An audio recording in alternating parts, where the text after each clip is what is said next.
Okay, here's another game. Black against the 1401. So, play the French.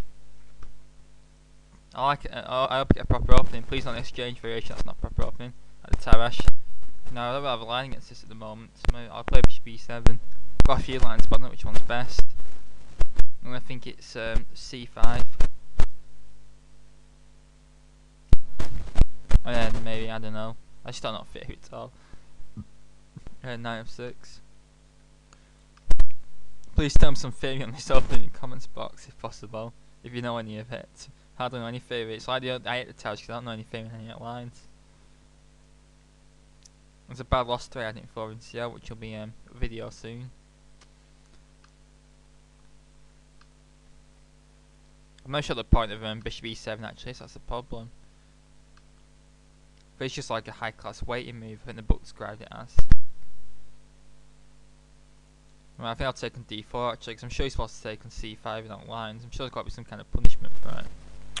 But anyway, we've got a typical French struggle now. White's got more space, but I've got a flexible pawn structure that I can play F6 to undermine White's pawn chain, etc. Now he's going for the hack attack, except that pawn's attacked twice and defended only once.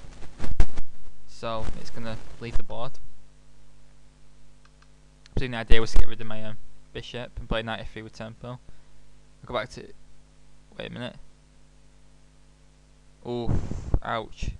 I'm thinking if I go back to e7 something, then bishop takes h7 for my knight h5 and queen h5 is a great gift. So in fact, I'm going to play queen h5 to keep the queen on h7, otherwise I'm going to lose instantly. And f6 is the next chance to stop any Greek gifts. I'm under my white centre.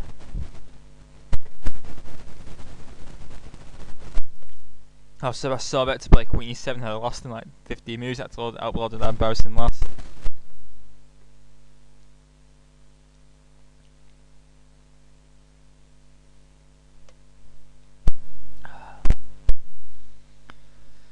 I was going thinking now, maybe a bit of simple development, perhaps with bishop f4, maybe, with more protection to e5.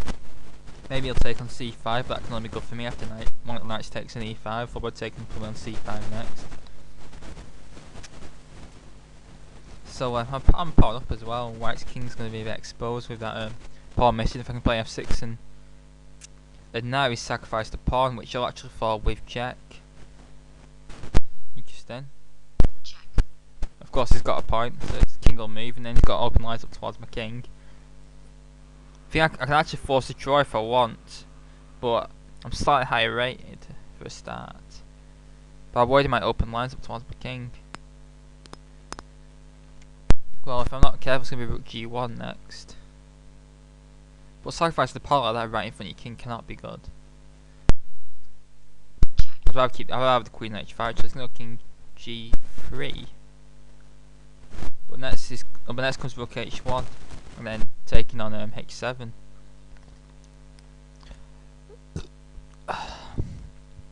That's the problem. But then again, now I can't force a draw actually. I think I've just blundered. I'll try this. So I can go queen g6. G4 might have been a really strong move actually, I've underestimated completely. Cause you think that dropping pawn with check and opening your own king's bad and coming to g3, but it's quite strong. Right, there's probably an easier refutation, but my rating's 14-17.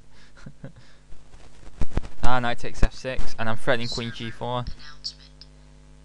If you didn't hear that, I'm threatening queen g4. So if rook h1, then queen g4 forces his king to block the rook. So maybe I found a good move there, but last game I thought I found a good move and it lost straight away.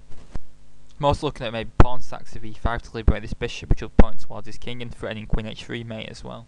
In fact, e5 could be next. That's some top class hacking. Always played it. So of course I'm forced to play the check. And now, after king h2, how do I continue my attack? Should I play e5? Is it worth it? Takes, and then queen h3 check. King g1, and then no, because his rook's on my queen then, so I can't make progress. I'm thinking of knight e4, which blocks out his dangerous bishop and threatens knight takes f2, winning exchange. And any rook g1 can be answered by queen h5 check. I'm gonna do that.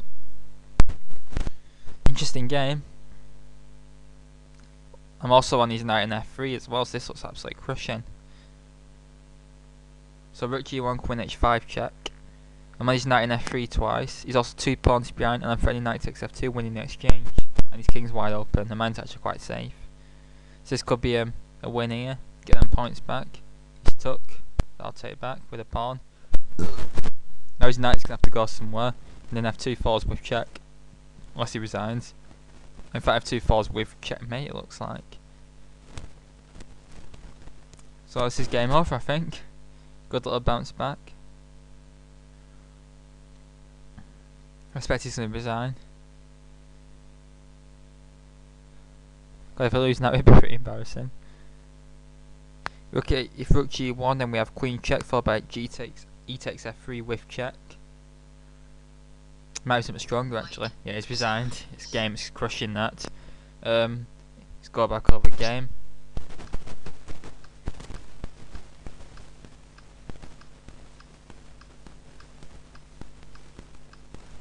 Quite a good game this actually. So he's h4 hack attack there. Queen h5 was the only move. He tries this interesting pawn sack, which f5 looks like a good move there. The point beneath takes and knight takes f6, and we'll see we're on g4. So after that I've got check, and then the crushing move knight e4, just winning the house. And there's no defense here, as you can see. Anyway, please leave any comments and thoughts. Thanks very much. Always said something, and see.